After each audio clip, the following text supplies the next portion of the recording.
வாக்குத்தத்தத்தின்படி கடவுள் நம்மளை ஆசீர்வதிக்க போறார். நிச்சயமாகவே முடிவு உண்டு. உன் நம்பிக்கை வீண் போகாது. இதை முதல்ல விசுவாசிக்கிறவங்க அவர் நாமத்தை மேம்படுத்தாம கரங்க தட்டி ஆமென். Thank you Jesus. நான் செய்திக்குள்ள போறதுக்கு முன்னாடி 2 பேருக்கு இந்த வசனம் பொருந்தவே பொருந்தாது. அதை நான் தெளிவா சொல்லிடுறேன். என்னடா அது ஸ்ட்ரெயிட்டா அப்படி சொல்றேன்னு பாருங்களா. ஒண்ணு பிசாசுக்கு இந்த வாக்குத்தத்தம் பொருந்தாது. யாருக்கு பொருந்தாது? யாருக்கு பொருந்தாது? பிசாசுக்கு பொருந்தாது. ரெண்டாவது யாருக்கு பொருந்தாதுன்னா அவிவிசுவாசிகளுக்கு பொருந்தாது. அவிவிசுவாசி துன்மார்க்கர் கூட பரிசுத்தவான மரத்துக்கு கர்த்தர் வழியை ஏற்படுத்துவார். மோசமானது எதுன்னா அவிவிசுவாசம். என்னது?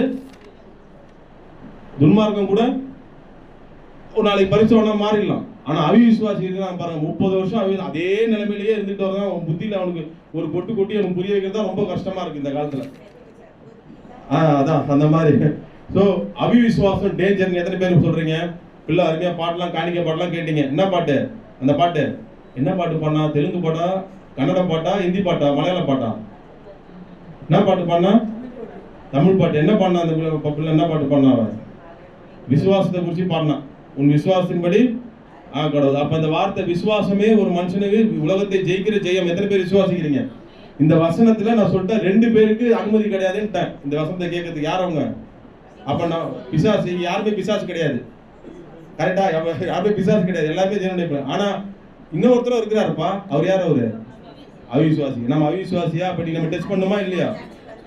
நம்ம டெஸ்ட் பண்ணுமா இல்லையா? நம்ம 30 வருஷம் விசுவாசியா இருந்தாலும் தேவன் பார்வையில நம்ம விசுவாசமா, மனுஷன் பார்வை விடுங்க. அவன் சொல்லுவான் இவன் 40 வருஷம் எக்ஸ்பீரியன்ஸ், இது விழா கூட கொண்டாடுவான். யார் பார்வையில விசுவாசியா இருக்கணும்? கர்த்தர் பார்வையில விசுவாசியா? அவங்களுக்கு தான் அந்த வாக்குத்தத்தம். ஸ்ட்ரெயிட்டா சொல்லிடுறேன். 2 பேருக்கு அனுமதி கிடையாது. இந்த வார்த்தை எல்லாருக்குமே அனுமதி. விசுவாசிக்கிற எல்லாருக்குமே. அல்லேலூயா. நீ யாரா இருந்தாலும் சரி, விசுவாசிக்கிற எல்லாருக்குமே இந்த வார்த்தை அனுமதி. அப்போ உங்களுக்கு நேரடியாக இந்த வார்த்தையிலேயே ஒரு காரியத்தை உட்புகுத்தி கடவுள் சொல்றாரு. வேற எந்த இன்ஸ்ட்ரக்ஷனும் இல்லை. ஒரே தெளிவான இன்ஸ்ட்ரக்ஷன் தான். நம்பிக்கையை வச்சுதான் இந்த ஆசீர்வாதம். அல்லேலூயா. உன் நம்பிக்கை நிச்சயமாகவே முடிவு உண்டு. உன் நம்பிக்கை. அப்போ உங்க நம்பிக்கையில தான் இந்த ஆசீர்வாதம் அடங்கி இருக்கு. இந்த நம்பிக்கைனா விசுவாசம். அது வந்து அதோடைய அடுத்த லெவல் தான் விசுவாசம். அந்த விசுவாசம் இருந்தாதான் உங்க வாழ்க்கையில இந்த ஆசீர்வாதத்தை நீங்க என்ன பண்ண முடியும்? சுதந்திரித்துக் கொள்ள முடியும். இதை நீங்க முதல்ல தெரிந்து கொள்ளணும். அப்போ தேவன் வந்து முதல்ல நீங்க புரிஞ்சு கொள்ள வேண்டிய ஒரு விஷயம், நம்ம நம்பிக்கை இந்த இடத்துல சொல்றாரு, உன் நம்பிக்கை வீண் போகாது. அப்ப நீங்க இன்னொரு காரியத்தை இதுல நீங்க தெரிந்து கொள்ளணும். வீண் போகிற நம்பிக்கையும் இருக்கு. எத்தனை பேர் புரிஞ்சுக்கிறீங்க? உன் நம்பிக்கை வீண் போகாத நம்பிக்கை, வீண் போகுகிற நம்பிக்கையும் இருக்கு. அற்ப விசுவாசம், விசுவாசத்தினுடைய நிலையை பொறுத்து தான் இது சொல்ல முடியும். நம்ம விசுவாசம் பலமான விசுவாசமா இருந்தா உன் நம்பிக்கை வீண் போகாது. புரிஞ்சுக்கிட்டீங்களா? இந்த சாப்பாடு உங்க நம்பிக்கை வீண் போகாதுங்க. நீங்க விசுவாசத்துல பலமா இருந்தீங்கன்னா அது எதுதான் வீண் போகணும்னா, சாப்பாடு 2 நாள் வச்சுட்டு உப்புமா வச்சுதான் ஃப்ரிட்ஜில் வச்சுதான் ஆயிடும், கெட்டு போயிடும். அது போயிடும். அந்த மாதிரி இல்லை உங்க நம்பிக்கை. வேதம் காட்டுகிற நம்பிக்கை எப்படி இருக்கணும்? 10 வருஷம் ஆனாலும் சரி, 30 வருஷம் ஆனாலும் சரி, என் விசுவாசம் கெட்டு போய் தூக்கி போடுற விசுவாசம் இல்ல. எப்படிப்பட்ட விசுவாசம்? உன் நம்பிக்கை வீண் போகுகிற விசுவாசம் அல்ல. 10 வருஷம் ஆனாலும் மற்றவர்களை பலப்படுத்தி கர்த்தரத்துல கொண்டு வருகிற ஒரு மிளிருகிற தங்கம் போன்ற விசுவாசம். அல்லேலூயா. கரங்க தட்டி அவர் நாமத்தை மயப்படுத்தலாமா? அதனாலதாங்க வேதம் சொல்லுது, விசுவாசத்தை பொண்ணுக்கு ஒப்பிடுகிறார்கள். பொண்ணு என்ன பண்ணும்? அது எத்தனை வருஷம் ஆனாலும் அது என்ன ஆயிடும்? அது அதனுடைய தன்மை மாறாது. அந்த பொண்ணுக்கு ஒரு ஒப்பிடப்படுகிறது. அந்த விசுவாசத்தின்படி தான் நீங்க தேவனிடத்துல எல்லாமே பெற்றுக்கொள்ள முடியும். உங்களுக்கு நல்ல முடிவு, பிரச்சனையிலிருந்து விடுதலை, எல்லாத்துலயும் எதுல மூலமா பெற்றுக்கொள்ள முடியும்? விசுவாசம் இல்லாமல் தேவனுக்கு பிரியமா இருப்பது கூடாத காரியம். அதனால இன்னைக்கு நீங்க வந்த ஒவ்வொருவரும் விசுவாசத்துல எப்படி இருக்கும் அப்படின்றத நம்மளை தற்பரிசோதனை செஞ்சுக்கிட்டா தான் இந்த ஆசீர்வாதத்தை பெற முடியும். அல்லேலூயா. ஏன்னா நீங்க முன்னாடி நம்ம வயதுல நிறைய உதாரணங்கள் இருக்கு. நீங்க ஒரே ஒரு உதாரணத்தை பெருசா காட்ட போறேன், சில உதாரணங்களை சொல்ல போறோம், அவ்வளவுதான். அதுக்கு முன்னாடி நீங்க பழைய ஏற்பாடுலையும் சரி, புதிய ஏற்பாடுலையும் சரி, நிறைய நபர்கள் விசுவாசத்துல இருக்கிறாங்க. அவங்களாம் இன்னைக்கும் நமக்கு அவங்களுடைய விசுவாசம் மிளறுதுன்னா அது காரணம் என்ன? அவங்க வாழ்க்கையில பலவிதமான பிரச்சனைகளை மாட்டிக்கிட்டு நல்ல முடிவெல்லாம் பார்த்துருக்குறாங்க. யாரு? யோபு. நீங்களே சொல்லுங்க, வேற யாரெல்லாம் இருந்தா?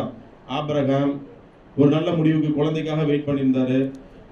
யோபு பாருங்க, ரெட்டத்தனியா ஆசீர்வதிக்கப்பட்டாரு. வியாதியில எசேக்கியா பயந்துட்டாரு, அதுக்கு ஒரு நல்ல முடிவு கடவுள் கொடுத்தாரு, வியாதியிலிருந்து குணமாக்குனாரு. எசேக்கியா ராஜா விண்ணப்பத்தை கேட்டேன், கண்ணீரை கண்டேன். அப்புறம் நிறைய பேர் இருக்கார், பெரும்பாடுள்ள ஸ்திரீ. நீங்க நிறைய பேர் உதாரணங்கள் என்னது, அவர் நோக்கி எதனால அவங்க எதெல்லாம் பெற்றுக்கொண்டாங்கன்னா விசுவாசம். அல்லேலூயா. என்னதுங்க, அண்ணால் நிறைய பேர் உதாரணம் நீங்களே நீங்க சொல்றீங்க பாருங்க. பேசாம உங்களை எல்லாம் இங்க விட்டு நான் உட்கார்ந்து போறேன், அந்த அளவுக்கு நீங்க எல்லாமே நீங்க எல்லாமே தெரிஞ்சு வச்சுட்டு இருக்கீங்க வேதத்துல, அதெல்லாம் ரொம்ப சந்தோஷம். ஆனா வாழ்க்கையில அது நமக்கு செயல்படணும். அல்லேலூயா. நம்ம விசுவாசம் விழுறணும். நம்ம விசுவாசம் நம்ம களிமண்ணாவை கொடுத்துறாரு கடவுள். முன்னில் விசுவாசத்தை தோங்குறவர் எப்படி கொடுத்துருக்கிறார் விசுவாசத்தை? நம்மள எதை கொண்டு ரட்சிக்கப்பட்டோம்? கர்த்தராகிய இயேசு கிறிஸ்துவை விசுவாசி, அப்பொழுது நீயும் வீட்டாரும் ரட்சிக்கப்படும். அப்ப விசுவாசத்தை கொண்டு தான் நம்ம ரட்சிக்கப்படும். அந்த விசுவாசம் எப்படி இருக்குது இப்போ பாருங்க.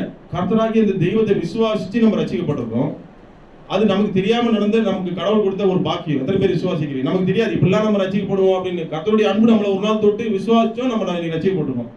அதே மாதிரி தான் உங்க வாழ்க்கையில ஒவ்வொரு பகுதியும் பாருங்களேன். நீங்க ஒரு விஷயத்தை நீங்க புரிஞ்சுங்க, நீ விசுவாசத்துல நீங்க ரட்சிக்கப்பட்டிருக்கீங்க, விசுவாசத்துல தான் உங்க வாழ்க்கையை நடக்கும். எத்தனை பேர் விசுவாசிங்க? இந்த வாழ்க்கையில பிரச்சனைகள் வரும், நல்ல முடிவு தேவன் கொடுப்பாரு, அதுவும் விசுவாசத்தை தழுவிதான் இருக்கு. இதை நம்ம நிறைய பேர் நம்புறது கிடையாது. அப்ப மட்டும் மாறிடுறது. என்னது, ஐயோ கர்த்தர் கெட்டவர், என்ன இப்படி இருக்கிறாரு, பார்க்கவே மாட்டேங்கிறாரு, கண்ணே இல்லையா அப்படின்னு நம்ம திட்டக்கூடாது.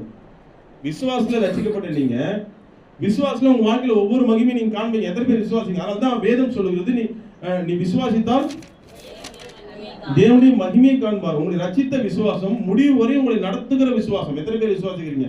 வாழ்க்கையில அப் அண்ட் டவுன் வரதான் செய்யும், ஆனா அது எல்லாவற்றிலும் உங்களை தாங்கி நடத்துகிறது கர்த்தர். அந்த கர்த்தரை நீங்க புரிஞ்சு விசுவாசிங்கன்னா நீங்க பிரச்சனைகள் வந்தாலும் உங்களுக்கு நன்முடிவு வந்துகிட்டு தான் இருக்கும். எத்தனை பேர் விசுவாசிக்கிறீங்க?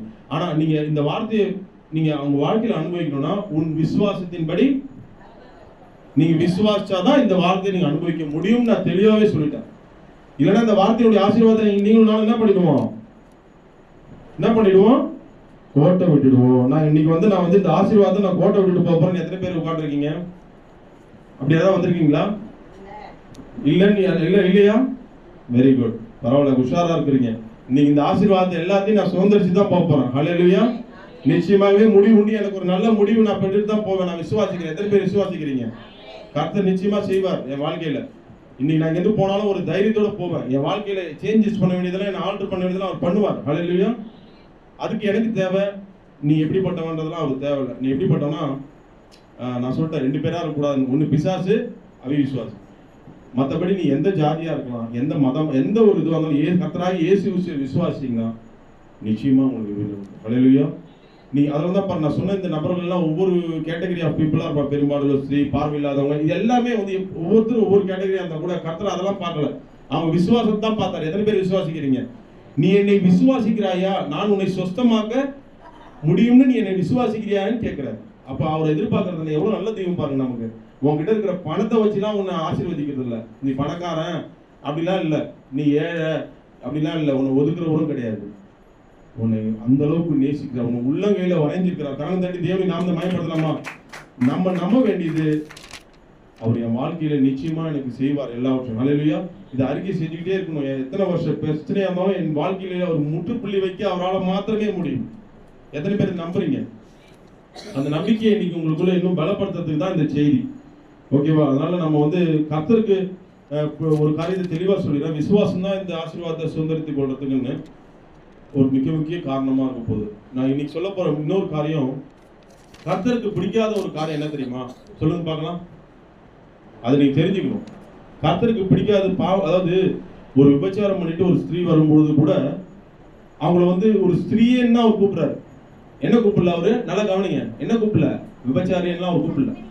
எந்த ஒரு மனுஷனையும் அவர் தாழ்வாகவோ இது வேணா, அவர் பரிசுத்தமாக்குகிறாரு. இனி பாவம் செய்யாதே, நான் உன்னோட இருந்து ஒண்ணு பரிசுத்தமாக்குறது என்னுடைய, அது பார்த்துப்பாரு. ஆனா தன்னோட க்ளோஸ்ல இருந்த சீஷர்களை அற்ப விசுவாசியம் தீட்டிருக்கிறாரு.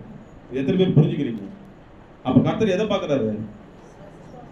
நம்ம பாவமே பண்ணிட்டு அவர் பாத்துல வந்தா கூட, அப்பா என்ன மன்னிச்சிருங்க, என்ன பரிசுத்தப்படுத்தும், அவர் பரிசுத்தப்படுத்துகிறவர் நம்மள. ஹல்லேலூயா.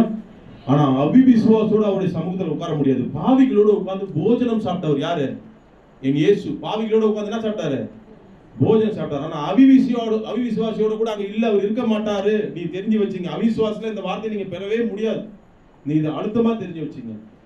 அதனால்தான் அவருடைய சொந்த ஊர்ல அநேக அற்புதங்களை அவரால் செய்ய முடியலன்னு வேதவசனம் சொல்லுது. எத்தனை பேர் புரிஞ்சுக்கிறீங்க? ஏன்னா அவரை யாருமே விசுவாசிக்கல. இவன் தச்சனுடைய குமாரன் அல்லவா, மரியாளுடைய குமாரன் அல்லவா, அப்படிதான் பேசினாங்க. அவர் தேவ குமாரன் யாரும் விசுவாசிக்கல.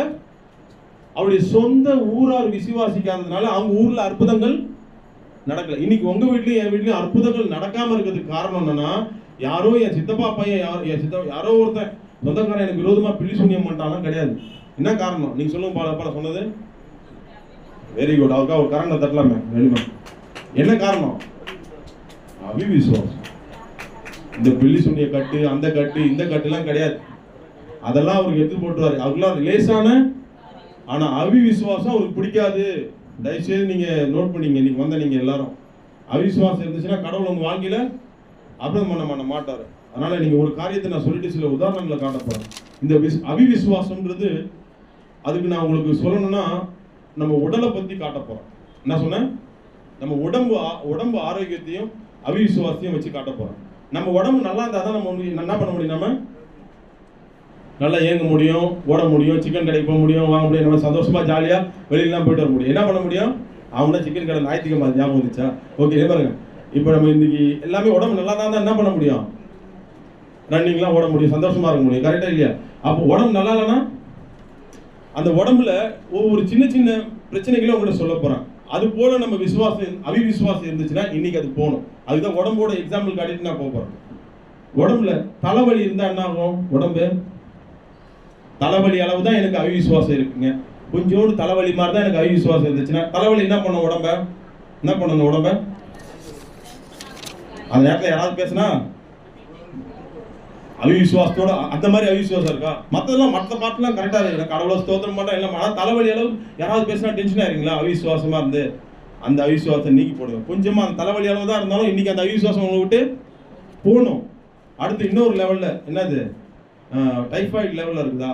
உங்களை ரொம்ப நாள் படுக்க வச்சிச்சா? தகாத எக்ஸ்பீரியன்ஸ் இருக்கு.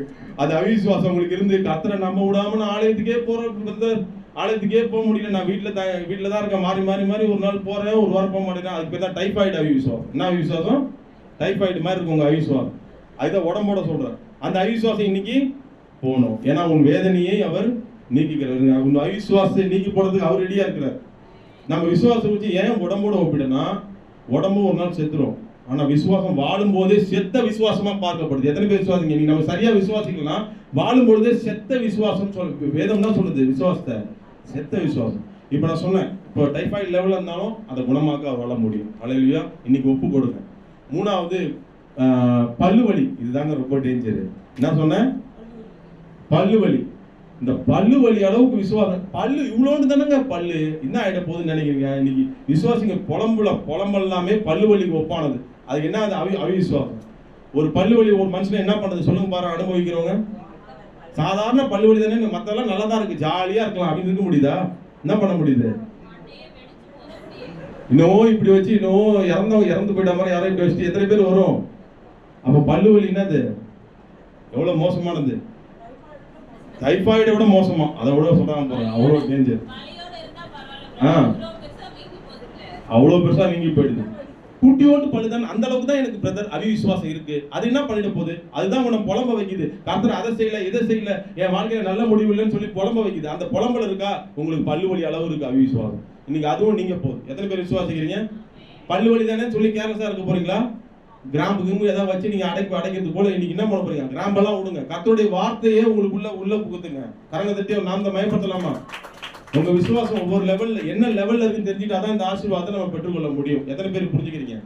அது பல்லு வலியாலும் இருந்தாலும் சரி, கோமா நிலைக்கு போனாலும் சரி, என் உடம்பு தான் சொல்றேன், இறந்தே போயிட்டாலும் சரி, லாஸ்ட் அளவுல அந்த விசுவாசம் செத்து போயிருந்தா கூட பரவாயில்ல. இன்னைக்கு 30 வருஷம் விசுவாசி நான் புரிஞ்சுக்கல, ஆனா என் கர்த்தர் இன்னைக்கு நான் புரிஞ்சுக்கிட்டேன். என் வாழ்க்கையில ஒரு நன்மை செய்வார். அல்லேலூயா. நிச்சயமாவே மல் முடிவை எனக்கு அருள்வார். நீங்க விசுவாசி பாருங்க. செத்த விசுவாசத்தை உயிருள்ள விசுவாசமா கொண்டு வருவார். கரங்களை தட்டி தேவனை நாம் வந்து மயப்படுத்தலாமா? இன்னைக்கு சில உதாரணங்களை நான் காட்ட போறேன். கர்த்தருடைய சமூகத்தில் அந்த உதாரணங்கள் நிச்சயமாக உங்களுக்கு உதவும் நான் நம்புறேன். அதனால முதல்ல நீங்க தெரிஞ்சு கொள்ள வேண்டியது, கர்த்தர் உங்க வாழ்க்கையில நல்ல முடிவை கொடுப்பார். நீங்க விசுவாசிக்கிறீங்களா? ஏன்னா உங்களுக்கு அந்த உரிமையை கடவுள் வழங்கி இருக்கிறார். ரோமர் 8:15 படி அப்பா பிதாவே என்று கூப்பிட பண்ணுகிற புத்திர சுவிகாரத்தின் ஆவியை கடவுள் உங்களுக்கு கொடுத்திருக்கிறார். எத்தனை பேர் விசுவாசிக்கிறீங்க? அப்போ நீங்க உங்களுக்கு என்ன பிரச்சனை இருந்தாலும் இயேசு கிறிஸ்து மூலமாக நீங்க அந்த இயேசு கிறிஸ்து விசுவாசிங்கன்னா பிதாவாகிய தெய்வம் உங்களுக்கு உங்க பிரச்சனைகளுக்கு ஒரு நல் முடிவை யார் கொடுப்பா? விசுவாசி. அந்த விசுவாசத்துல தான் நீங்க பெற்றுக்கொள்ள முடியும். ஆமென். அப்போ அவர்கிட்ட நம்ம நல்ல முடிவை எதிர்பார்க்கிறோம். ஒரு காரியத்தை உங்களுக்கு சொல்றேன், அவர் நம்ம கிட்ட ஒரு முடிவை எதிர்பார்க்கிறார். என்ன நீங்க விசுவாசிங்க? என்ன வார்த்தை சொல்லுங்க பார்க்கலாம். நம்ம கிட்ட ஒரு முடிவை எதிர்பார்க்கிறார். அவிசுவாசத்துக்கு முடிவு பண்ணணும்ன்றார். ஹல்லேலூயா. உங்க வாழ்க்கையில இருக்கிற அவிசுவாசத்துக்கு நீ முடிவு கொண்டு வா. இன்னைக்கு மகளே நீ என்ன பண்ண? பந்தியில பிரவேசிக்கும் முன்னாடி உங்க அவிசுவாசத்துக்கு முடிவு கொண்டு வா. உங்ககிட்ட ஒரு முடிவை எதிர்பார்க்கிறாரு. என்ன முடிவு எதிர்பார்க்கிறாரு? வேற எதுவுமே பண்ண, உங்க அவிசுவாசத்துக்கு முடிவை நீ கொண்டு வா. நான் உன் வாழ்க்கையை கேர் பண்ணி நடத்துவேன். ஹல்லேலூயா. அவரை நீங்க முழுமையா அப்படி நீங்க நம்பினீங்கன்னா உங்க வாழ்க்கையில நிச்சயமாக அவர் செய்கிற காரியங்களை நீங்க காண்ப ஆரம்பிப்பீங்க. அவருடைய மகிமை உங்க வாழ்க்கையில வெளிப்படுகிறது. நீங்க என்ன பண்ணுவீங்க? நிச்சயமாக நீங்க எதை பார்ப்பீங்க. அதனால தான் பாருங்க, நான் இந்த உதாரணங்களை உங்களுக்கு காட்டிட்டு இருந்தேன். இன்னைக்கு நீங்க அந்த உதாரணங்களை லைட்டா எடுத்துக்காதீங்க. நான் சொல்ல போற சில வேத உதாரணங்களை காட்டும் பொழுது உங்களுக்கு நீங்களே புரிஞ்சுப்பீங்க என் விசுவாசம் எந்த லெவல்ல இருக்குது, அதை எப்படி சரி செய்து கொள்ளலாம்ன்றதை நீங்க புரிஞ்சுப்பீங்க. ரொம்ப இதெல்லாம் இல்லை, சில காரியங்களும் நான் சொல்ல போறேன். பாருங்க, ஃபர்ஸ்ட் நீங்க யாரை காட்ட போறோம்னா பெரும்பாலுள்ள ஸ்திரீ. இதெல்லாம் ஷார்ட்டா தான் சொல்ல போறேன். எல்லாருக்குமே பெரும்பாலுள்ள ஸ்திரீ எல்லாருக்குமே தெரியும். ஓகேவா? அவங்க என்ன பண்ணாங்க, அவங்க எத்தனை வருஷமா இருந்தாங்க, நீங்க அதை வாசிங்க.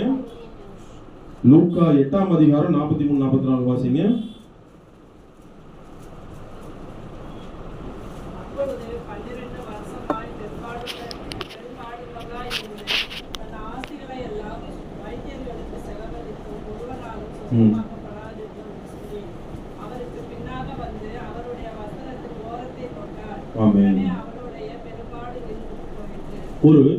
ஒரு ஆலோசனை நான் இன்னைக்கு உங்களுக்கு வழங்குறேன். ஃபர்ஸ்ட் என்னன்னா, உங்க அவிசுவாசத்துக்கு முடிவை நீங்க கொண்டு வரணும்னா நீங்க இன்னொரு முடிவையும் எடுக்கணும். உங்க வாழ்க்கையில நீங்க சில முடிவுகளை எடுக்கணும். நீங்க இப்ப சொன்ன உதாரணங்கள் மாத்திரம் இல்ல, இனி சொல்ல போற உதாரணங்கள்லயும் சில வெயிட்டான முடிவை எடுப்பாங்க. அது அவங்களுடைய பலமான விசுவாச காட்டுபவையாக காணப்படுகிறது. இப்போ இந்த அம்மா கிட்ட நம்ம என்ன கத்துக்கிறோம்? நீங்க என்ன கேட்டீங்க? அவங்க தன்னுடைய ஆஸ்தியில இருக்கிற எல்லா செலவும் என்ன பண்ணாங்க? பணத்தை என்ன பண்ணாங்க? தன்னுடைய ஆஸ்தியில இருக்க எல்லா செலவையும் பணத்தையும் செலவு பண்ணியும் அவங்களுக்கு என்ன ஆச்சு? ஒரு சுகமும் கிடைக்கவில்லை. அவங்க ஒரு முடிவுக்கு வராங்க. அவங்க காதுல ஒண்ணு கேட்கறாங்க. என்ன கேட்டாங்க? இயேசு. அவங்க ரொம்ப நம்மள மாதிரிலாம் இங்க உட்காந்து மேடையில் நின்று காதுல நிச்சயமாகவே உன் முடிவு உண்டு நம்பிக்கை வீழ்ப்பாது 10 வாட்டி 100 வாட்டி சொன்னா கூட ஆலயத்துக்கு வராம அப்படி உட்காரவங்க கிடையாது. அவங்க யார் மூலமாகவோ காதுல கேட்டவங்க இயேசு குணமாக்குறாருமா அப்படின்னு அந்த வார்த்தையை யாரும் விசுவாசாங்க. முதல்ல அவங்க விசுவாசம் எப்படிப்பட்டதா இருக்கு? அவங்களுக்கு ஒரு கிளாப்ஸ் பண்ணிடலாமே, கரங்க தட்டி நம்ம மேம்படுத்தலாமே. ஏன்னா அவங்க விசுவாசம் எப்படி இருக்கு? ஏதோ காதுல கேட்டிருக்காங்க இயேசு உன்னை குணமாக்குவார்னு சொல்லிட்டு. அப்பதான் இயேசுநாதர் அங்க போறாரு. ஒரு மரித்தவங்க வீட்டுக்கு போய் அங்க குணமாக்கு போறாரு. கூட்டம் அவரை நெருக்கிடுது. என்ன அது முன்னாடி வசனம் வாசிச்சீங்கன்னா ஒரு மரித்து போயிடுவாங்க. என்ன ஆயிடுதுன்னா கூட்டம் அவர் என்ன பண்ணிடுது? நெருக்கிடுது. அப்ப நெருக்கிறப்போ இந்த அம்மாவுக்கு என்ன ஆகுது? உள்ள போக முடியல. அப்பதான் அவங்க ஒரு முடிவு எடுக்கிறாங்க. இன்னைக்கு நாமளும் அப்படியே வாழ்க்கையில அப்பதான் ஒரு முடிவு எடுக்கிறாங்க. என்ன முடிவு எடுக்கிறாங்க சொல்லுங்க? நான் சொல்லுறேன். நீங்க எடுக்கிற முடிவு உங்க பலமான விசுவாசத்தை தேவன் முன்னாடி காட்டணும். இன்னைக்கு இந்த அம்மா எடுத்த முடிவு என்ன பண்ணாங்க? 2 முடிவு எடுத்துக்கலாம். ஒண்ணு, இவ்வளவு கூட்டமா இருக்குது, ஒரே நெருக்குறாங்களே, ஏற்கனவே பெரும்பாடா இருக்கு, இவங்க கிட்ட வேற ஒரு பெரும்பாடா இடம் பொழுதுன்னு சொல்லிட்டு அவங்க அப்படியே நின்றுந்தாங்கன்னா என்ன இருக்கும்? ஆனா அதெல்லாம் அவங்க பார்க்கல. ஒரு முடிவு, பலமான முடிவு எடுக்கிறாங்க. இன்னைக்கு நீங்க என் பிரச்சனையில ரொம்ப நாள் தீராம இருக்கு பிரதர், நீ சுயமா உலகத்தையோ வேற எதையுமோ நம்பி நீங்க பார்த்து பயந்து ஒதுங்கிடாதீங்க. கர்த்தருக்காக ஒரு முடிவு எடுங்க. என் கர்த்தரை நோக்கி இன்னும் நான் கிட்டி சேருவேன். ஒரு முடிவு எடுங்க. இந்த அம்மா எடுத்தாங்களா இல்லையா?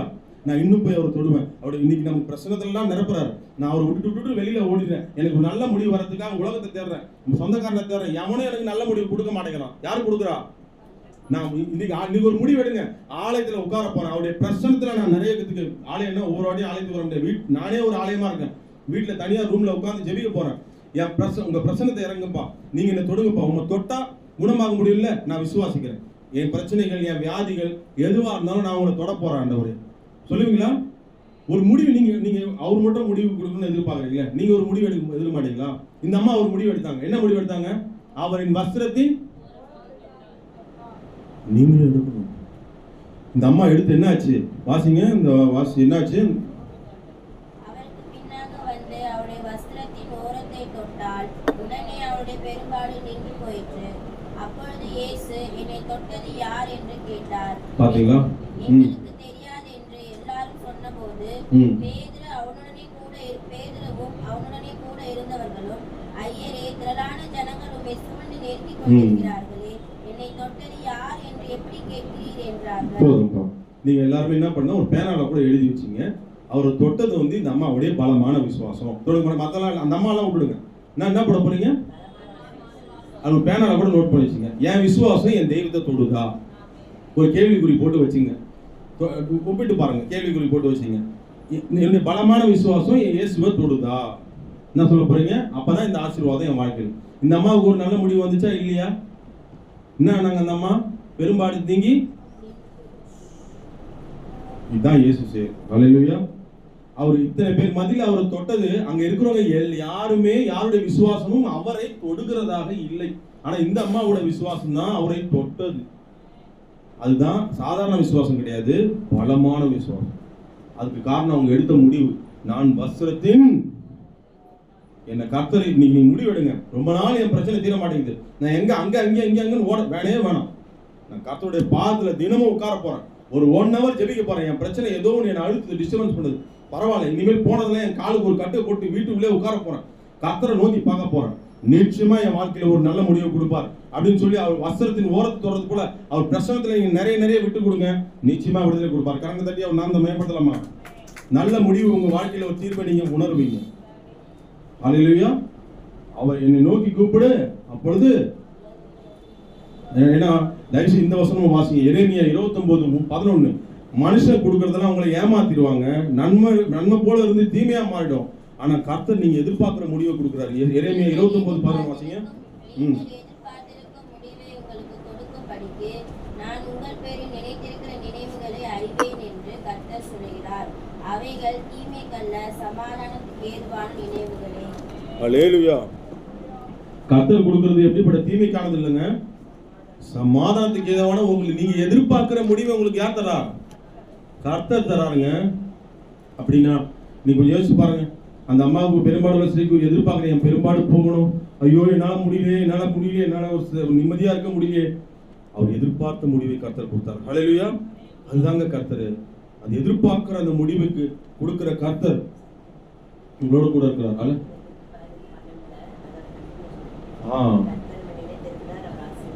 அந்த வசனம் பாருங்க. கர்த்தர் நம்மை நினைத்திருக்கிறார், அவர் நம்மை ஆசீர்வதிப்பார். நீங்க இதை நீங்க நினைக்கணும், அவர் நினைக்கிறது பிரச்சனை இல்லை. அவர் உங்களை எப்பவுமே ஆசீர்வதிக்க தான் விரும்புறாரு. எத்தனை பேர் விசுவாசிக்கிறீங்க? இதை நீங்களும் நானும் நினைக்கணும், அதுதான் ரொம்ப முக்கியம். ஓகேவா? அப்படி நீங்க விசுவாசிங்கன்னா உங்க வாழ்க்கையில அற்புதத்தை காணுங்க. முதல் இந்த பெரும்பாலுள்ள ஸ்திரீல நம்ம கத்துக்கிட்டது நம்ம விசுவாசம், அவர் ஒரு திடமான பலமான விசுவாசம். யாரை தொடணும்? ஆண்டவரை தொடணும். என்ன நெருக்கினாலும் சரி, பிரச்சனை நெருக்கினாலும் சரி, உன்னை சாத்தான் டிஸ்டர்ப் பண்ணாலும் சரி, என்ன பண்ணாலும் என் விசுவாசம் அதையும் தாண்டி அவரை தொடணும். ஹல்லேலூயா. அப்ப என் வாழ்க்கையில நிச்சயமாக ஒரு நல்ல முடிவை நான் காணணும். வேற ஏதாவது காணிக்கன்னு எதிர்பார்த்தாரா? நீ அவ்வளவு செலவு பண்ணியாமா, எனக்கு ஒரு பங்கை கொடுத்து விடு, அப்படியா சொன்னார் அவரு. அப்புறம் எனக்கு என்ன கெத்து இருக்கு, ஒரு மரியாதை இருக்கு, நான் யாரா, நான் தேவனுடைய குமாரன், அப்படியே சொல்லிட்டாரு. இப்பெல்லாம் அவர் சொல்றவர் இல்ல. நீ நல்லா இருக்கணும்னு உண்மையா விரும்புறவர் அவர் மாத்திரம் தான். கரங்க தட்டி அவர் நாம் மயப்படுத்தலாமா? விடுதலையும் தந்து கூடவும் இருந்து மரண பரியந்த உங்களை நடத்துற ஒரே ஒருத்தர் அவர் தான் இந்த உலகத்துல. எந்த ஊழியக்காரனும் நடத்த மாட்டாங்க, யாருமே உங்களுக்கு உதவி அவங்களுக்கு வழிதான் காட்டுவாங்க. அந்த இயேசு மாத்திரமே உங்களோட கூட இருப்பார். ஹல்லேலூயா. நீங்க இதை நினைத்து அடுத்த உதாரணத்துக்கு நான் போறேன் பாருங்க. இது இந்த திமிர்வாத காரணம், இதை மட்டும் கொஞ்சம் உங்களுக்கு விளக்கமா சொல்லிட்டு நான் பந்தியில பிரவேசிக்க போறேன். ஏன்னா இது ரொம்ப டச் பண்ணுச்சு, இந்த திமிர்வாத காரணம் நிலை. இது எத்தனை பேருக்கு தெரியும்? இந்த திமிர்வாத படிச்சிருங்க அந்த வசனத்தை. மார்க் 2ஆம் அதிகாரம் 3-4 அப்படியே வாசிமா. அவரிடத்தில் வந்தார்கள். ஜனக்கூட்டத்தின் நிமித்தம் அவருக்கு சமீபமாய் சேரக்கூடாமல் அவர் இருந்த வீட்டின் மேற்கூரையை பிரித்து திறப்பாக்கி திமிர்வாதக்காரன் கிடக்கிற படுத்தி இறக்கினார்கள். இயேசு அவர்கள் விசுவாசத்தை கண்டு திமிர்வாதக்காரனை நோக்கி, மகனே, உன் பாவம் உனக்கு மன்னிக்கப்பட்டது என்றார். அப்போ எனக்கு இந்த ஒவ்வொரு வாட்டியும் படிக்கிறப்போ எனக்கு கண்ணீர் தான் வரும். எனக்கு கண்ணீர் உள்ளுக்குள்ளே வராம இருக்கும். ஏன்னா என்ன காரணம்னா, அந்த திமிர்வாதக்காரன்னா எப்படி இருப்பாங்க யோசிச்சு பாருங்களேன். அவர் யாருங்க இயேசு பத்தி சொல்லியிருக்கா? யாரு சொல்லியிருக்கா? அதெல்லாம் நம்ம யாரும் போடல. ஆனா யாரோ அவருக்கு என்ன பண்ணிட்டாங்க, இயேசுவை பத்தி சொல்லிட்டாங்க. அவர் குணமாக்குறாரு, செத்தவங்களெல்லாம் எழுப்புறாரு, குணமாக்குறாரு. யாரோ அவர் என்ன பண்ணிட்டாரு, காதுல கேட்டாங்க. நம்மள மாதிரி இங்க பிரசங்கம் இங்க பண்ணி இது யூடியூப்ல தட்டினா 1000 மெசேஜ்லாம் அவருக்கு வரதில்லை. அப்படி இருந்த ஒரு மனுஷன் அவர் எப்படி உள் வாங்கினாருன்றதான் யோசிக்கிறேங்க. ஏன்னா டக்குன்னு வந்து அவர் எங்க இருக்காரு அட்ரஸ் எழுதுறதுக்கு கூட டக்குன்னு எழுதுறது கை வேலை செய்யாது. என்ன இருக்கு, திமிர்வாதக்காரனா என்ன இருக்கும், என்ன அர்த்தம்? அவரால் எதுவுமே முடக்குவாதமா, என்னங்க தமிழ்ல அர்த்தம்? அது முடக்குவாதமா, திமிர்வாதம், கை காலு எல்லாமே விடுது. அவரால் அவர் தூக்கிட்டு போறாங்கன்னா அப்போ கைகளும் அவருக்கு வேலை பக்கவாதமா, என்ன அர்த்தம் அது தூய தமிழ்னு தெரியல. காலு இயங்காது, கைகள் இயங்காது. இப்ப ஏசப்பா இங்க போயிருக்கிறாரு, அட்ரஸ் எழுதணும், எங்க எழுதுறது கூட கை அவருக்கு இருக்காது. ஓ ஏசு இங்க போறாரு, உடனே எழுந்து ஓரத்துக்கு காலு இல்ல. ஆனா இது எல்லாத்த விட மொத்தம் எத்தனை நான் சொன்னேன், 4 தேவைப்படுதுல்ல, 1 2 கை 2 காலு. ஆனா அதுக்கேற்ற மாதிரி மனுஷால சம்பாதிச்சிட்டான் அந்த ஆள். 4 பேர், எத்தனை பேரு, 2 கை இல்ல 2 கால் இல்ல, ஆனா அது ஈக்குவலா 4 காரியங்களை சம்பாதிச்சாரு. கரங்க தட்டி தேவன் மயப்படுத்தலாமா? வாழும் போதே 4 பேரை சம்பாதிச்சாங்க. செத்த பிறகு தூக்கத்துக்கு எத்தனை பேர் வேணும்? சும்மா சொல்லுவாங்க, செத்த பிறகு தூக்கத்துக்கு 4 பேர் வேணும்பா, அதுக்காவது 4 பேர் அன்பா நடங்கப்பான்னு சொல்லுவாங்க. ஆனா இந்த மனுஷன் உயிரோட வாழும் போதே 4 பேரை சம்பாதிச்சான். அப்ப யார் பணக்காரன்? யார் பணக்காரங்க? அம்பானியா? யாரு? அம்பானி கூட 4 பேர் உண்மையா தூக்க மாட்டானுங்க, ஏன்னா அவன் பணம் கொடுக்குறான்னு தான் தூக்குவானுங்க. ஆனா உண்மையா தூக்குற ஒரு அவனுடைய பிரச்சனைகள் எவரெல்லாம் நீங்க நல்லா விட்டு பாருங்க. இவன் என்ன நினைக்கிறானோ அவனுக்கு செய்வானுங்க அந்த 4 பேரும். நான் ஏசப்பா கிட்ட கூரையை பிச்சுட்டு உள்ள போகணும், அவரை பார்க்கணும்னு ஆசைப்பட்டா இவனுக்கு உடனே எடுத்துட்டு போயிடுவாங்க. யாரு எடுத்துட்டு போய் கீழே இறக்கி இயேசு கிட்ட முன்னாடி போய் நிறுத்துறாங்க. இது யார் நினைச்சா? இன்னைக்கு உடல் ஊனமானவங்க அவங்க சொல்றதை உடனே கேட்டு செய்யறதுக்கு எத்தனை பேர் இருக்காங்க? எத்தனை பேர் அப்படி விட்டுட்டு போறாங்க. ஆனா உடல் ஊனம் உள்ளவங்க அவங்களுடைய உணர்வுகளை புரிந்து கொண்டு அந்த 4 பேர் வந்து தூக்கிட்டு போய் இறக்கி வைக்கிறாங்கன்னா அந்த 4 பேருமே நான் எதுக்கு திரும்ப ஒப்பிடுறேன், நோட் பண்ணி வச்சுங்க. அந்த 4 பேருமே பலமான விசுவாசத்துக்கு ஒப்பிடுறேன். இது எழுதி வச்சுக்கிறீங்க. என்ன சொன்ன எழுதி வச்சுங்க. அந்த 4 பேர்னா என்ன சொன்ன, அடுத்த நீங்க என்ன சொன்னோம், எனக்கு இந்த 4 பேர் என்ன சொல்லுவீங்க? அந்த 4 பேர் பேர்லாம் போடப்படல. ஆனா இப்ப நான் சொல்ற இந்த காரியத்துல 4 பேர் போலதான் உங்களுக்குள்ள ஒரு பலமான விசுவாசம் வேணும். பரலோக கூரையை பிரித்து கொண்டு உங்களுடைய விசுவாசம் இயேசுநாதர் கிட்ட போகிற அளவுக்கு உங்க விசுவாசம் இருக்கணும். கரங்க தட்டி தேவன் நாமத்தை மயப்படுத்தலாமா? இன்னைக்கு இந்த சம்பவத்தை படிக்கிறப்ப எனக்கு ஒண்ணுதான் தெரியுது. இந்த திமிர்வாதக்காரன் வந்து, திமிர்வாதக்காரன் சொல்லக்கூடாது, காரர் சொல்லணும். ஏன்னா அவ்வளவு நல்ல மனிதர். என்னது தமிழ் எழுதுறவங்க திமிர்வாதக்காரன் மரியாதை இல்லாம எழுதுறாங்க. திமிர்வாதக்காரர் ஏன்னா அவ்வளவு ஒரு விசுவாசத்துல பலமற்றவர், பலம் உள்ளவர். எப்படிப்பட்டவர்? இவரை படிக்கிறப்போ த பெஸ்ட் பிலீவர்னு இவருக்கு நான் ஒரு பேர் கொடுக்குறேன். இவரை படிக்கிறப்ப என்ன தெரியுது, இவரோட என்ன ஒப்பிட்டு பார்த்தா ஒரு சுமாரான பிலீவர்னு, நார்மல் பிலீவராக கூட வந்தா என்ன நான் ஒப்பிட்டு பார்க்குறேன். உங்களெல்லாம் இல்லை, நீங்களா நல்லவங்க, யார் சொல்கிறேன், என்ன நானே ஒப்பிடுறேன். ஒப்பிட்டு பார்த்தா ஒஸ்ட் பிலீவர்னு எனக்கு தெரியுது. எனக்கு பயமா இருக்கு. அப்போ நான் விசுவாசம் எப்படி பலப்பட்டுக்கணும் பார்த்தீங்களா? நான் சொல்றது புரியுதா? இவரோட ஒப்பிட்டு பார்க்குறப்ப என்னுடைய விசுவாசம் எப்படி இருக்குது? ஒரு சுமாரான விசுவாசமா ரிசல்ட் வந்தா கூட பரவாயில்ல, ஒஸ்ட் பிலீவரா என்னுடைய விசுவாசம் இருக்கு. அப்போ நான் என்ன பண்ணணும், என்ன நான் மாற்றிக்கணும், இன்னும் கிறிஸ்துக்குள்ள பலப்படணும். ஏன்னா அந்த அளவுக்கு உங்க விசுவாசம் எப்படி இருக்குதுங்க? கால் கை இல்லாமல் அவருக்கு 4 பேர் உயிரோடு இருக்கும்போதே சம்பாதிச்சு வச்சுக்கிட்டு இயேசுகிட்ட போகிற அளவுக்கு அவர் ஒரு தைரியம் வச்சிருக்கிறாருன்னா அந்த மனசில் அந்த மனுஷனுக்குள்ள இயேசுநாதன் மேலே எவ்வளோ அன்பு இருக்கணும் பார்த்தீங்களா? இன்னைக்கு நமக்கு அந்த அன்பு இருக்கா? நம்ம எந்தெந்த இடங்கள்ல இயேசுவை நினைக்காம இருக்கிறோமோ, எந்தெந்த இடங்கள்ல பிரச்சனைகள் உங்களை நினைக்க விடாம பண்ணுதோ அதுக்கு பேர் என்னன்னு நீங்களே போட்டு வச்சீங்க, திமிர்வாதம். என்ன சொன்ன? திமிர்வாதம். இவருக்கு திமிர்வாதம் இல்லை, இதை விசுவாசிக்காம இருக்கிற நமக்கு தான். அப்ப இவரோட ஒப்பிட யாருக்கு திமிர்வாதக்காரனா தெரியுதா? அது மாறணும். இவரை போல குணமாக்கப்பட்டவர்களா நாம் காண போனோம். ஹல்லேலூயா. இன்னைக்கு நான் அப்படிதான் இருக்கிறேங்க. நான் என்ன கூட நினைச்சுக்கிறேன், நான் அப்படிதான் இருக்கிறேன். இந்த கூரை உள்ள வந்த மாதிரி நாளைக்கு நான் அப்படிதான் வந்திருக்கேன். என் பிரச்சனைகள் எல்லாவற்றிலும் இருந்தும், அது எவ்வளவு பெரிய பிரச்சனைగా இருந்தாலும் ஒரு நல்ல முடிவை என் குடும்பத்துல, என் பிள்ளைங்க வாழ்க்கையில, எனக்கு வியாதி உடம்புல என்ன சொல்ல முடியாத பிரச்சனைங்க, ஏதோ நல்ல முடிவுக்காக காத்திருக்கிறேன். நீங்க வந்திருந்தா கூட இன்னைக்கு நீங்க என்ன பண்றீங்க, இவரை போல விசுவாசம் அப்ளை பண்ணுங்க. என் கூட 4 பேர் இல்லைன்னு நினைக்காதீங்க. அந்த 4 பேர் மாதிரி தான் உங்க விசுவாசம் இருக்கு. கரங்க தட்டி தேவனை நாமத்தை பயன்படுத்தலாமா? அந்த 4 பேர் எப்படி அவங்களை தூக்கிட்டு போய் இயேசுநாதர் பாதத்துல போட வச்சதோ, உங்க விசுவாசம் உங்களுடைய கோரிக்கைகளை யார்கிட்ட போய் கொண்டு போனோம், கொண்டு போய் போடும். எத்தனை பேர் நம்புறீங்க?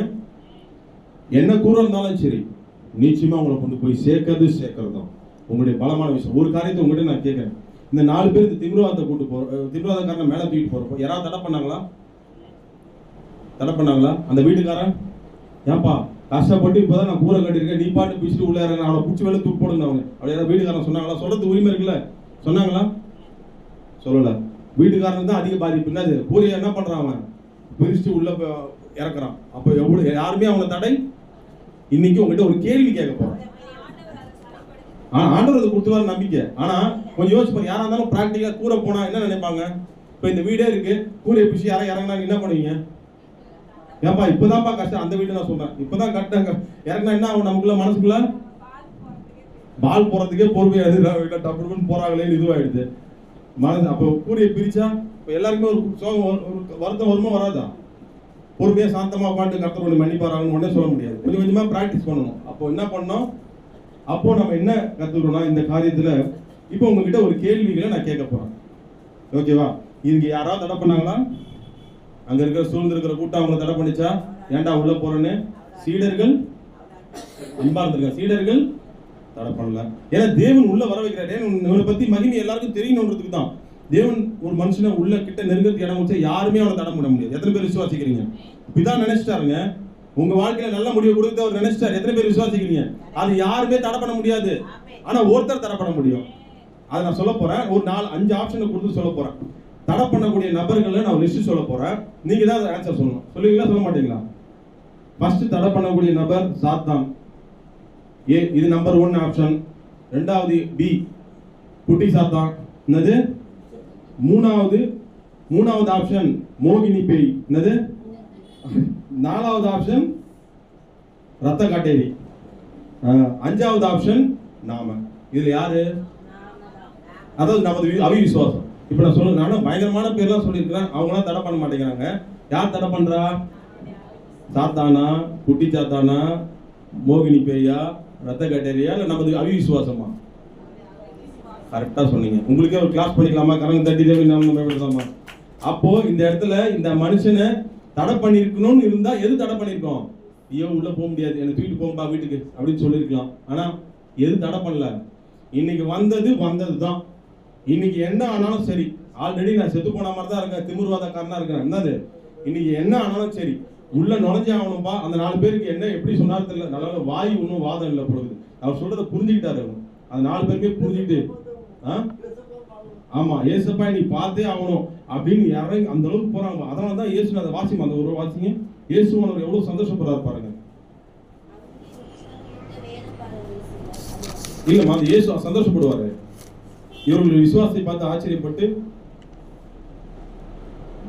எங்க வருது பாருமா அது?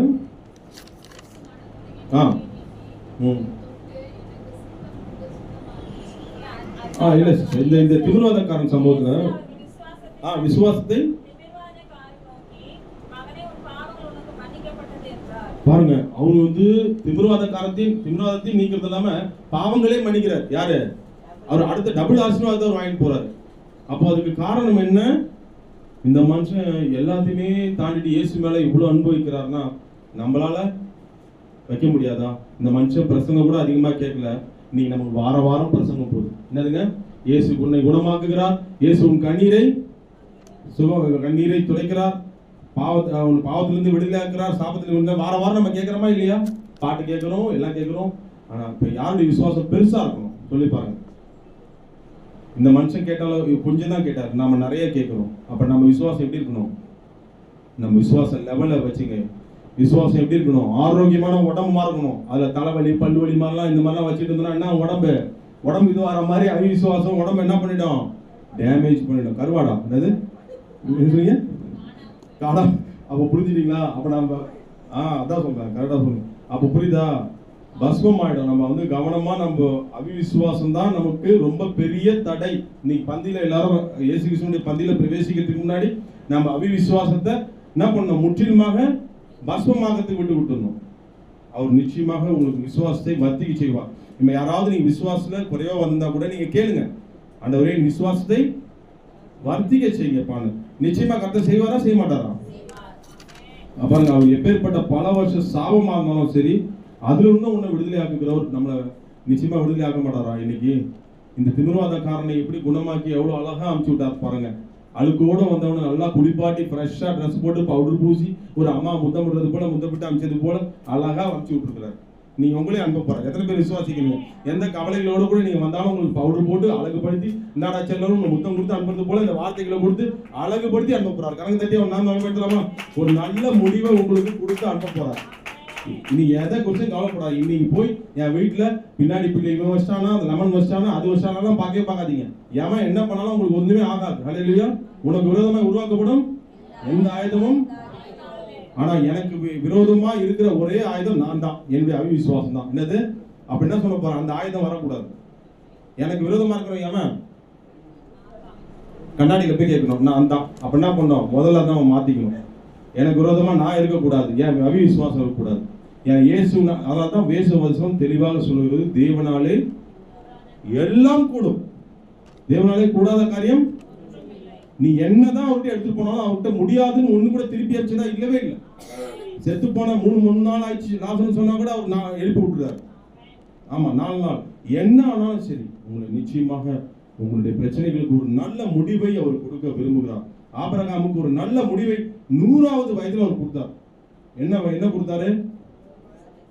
அந்த நல்ல முடிவு அவருடைய சந்ததியே ஆசீர்வதிக்கிற ஆசீர்வாதம் குழந்தையை கொடுத்தார். அன்னாளுக்கு ஒரு நல்ல முடிவை கொடுத்தார், ஒரு சாமுவேலாக கொடுத்தார். இன்னைக்கு வந்த உங்களுக்கும் ஒரு நல்ல முடிவை கொடுப்பார். நான் ஒவ்வொன்றா என்னன்னு சொல்ல முடியாது. ஒரு வியாதி நிமித்தம் நீங்க இங்க வந்திருக்கலாம், ஒரு நல்ல முடிவை எதிர்பார்த்து. நிச்சயமாக உன் வேதனை நீங்கி சுகமாயிரு என்று ஒரு நல்ல முடிவை கடவுள் கொடுப்பார். இன்னொன்னுக்கு என்ன சொல்றது, ஒருவேளை ஆசீர்வாதத்துக்கு வந்திருக்கலாம், அதுலயும் ஒரு நல்ல முடிவை கொடுப்பார். பிள்ளைங்க நல்லா இருக்கணும், அவன் வாழ்க்கை எதிர்காலம் நல்லா இருக்கணும், நீங்க வந்திருக்கலாம், நல்ல முடிவை கொடுப்பார். எத்தனை பேர் விசுவாசிக்கிறீங்க? என்னால பரிசுத்தமா வாழ முடியல ஆண்டவரே, உங்களுடைய சத்திய வார்த்தைகளை கேட்கிறேன், என்னால பரிசுத்தமா வாழ முடியல, மாம்சம் அநேக வேலைகளை பிடித்து கொள்ளுகிறது அப்படின்னு நீங்க வந்தாலும் நீங்க இயேசுநாதர் பாத்துல வந்துருங்க. எத்தனை பேர் விசுவாசிக்கிறீங்க? என்னையும் சேர்த்தான் பரிசுத்தமா வாழ முடியலன்னு சொல்லி அவர் பாத்துல உட்காருங்க, அதுலயும் நல்ல முடிவு கொடுப்பார். நான் பரிசுத்தர் ஆகியா நீங்களும் பரிசுத்தராங்கன்னு சொல்லுகிற தேவன் நான் உங்களை பரிசுத்தமாக்குகிற கர்த்தர் சொல்றார். அதனால தான் மகதலேனா மரியாள் வந்து அவருடைய பாத்துல வந்து விடும்போது எல்லாருடைய கருத்துலையும் எதிரில் இருக்கிறவங்க மற்றவங்க எல்லாரும் கருத்துலையும் கல் இருந்துச்சு, இயேசுநாதர் கருத்துல வாழ்க்கை இருந்துச்சு. அல்லேலூயா. இயேசுநாதர் கருத்துல என்ன இருந்தது? வாழ்க்கை இருந்தது. மற்றவங்க கையில என்ன இருந்தது? கல் இருந்தது. யாரை பிடிச்சுக்கிட்டாங்க? மகதலேனா மரியாள் இயேசுநாதர் பிடிச்சிட்டாங்க, நல்ல முடிவை பெற்றாங்க. இனி அவர் இவங்க மகதலேனா மரியாளுடைய வாழ்க்கையை இடிக்க இருந்தாங்க, இவர் வாழ்க்கையை கட்டினார். கரங்களை தட்டி அவர் நான் மயப்படுத்தலாமா? நம் வாழ்க்கையை கட்டுகிறவர் அந்த இயேசு உங்களுக்கு நல்ல முடிவு கொடுக்க ரெடியா இருக்கிறார். நிச்சயமாகவே முடிவு உண்டு, உன் நம்பிக்கை வீண் போகாது. அவ்வளவுதாங்க செய்தி முடியுதுங்க.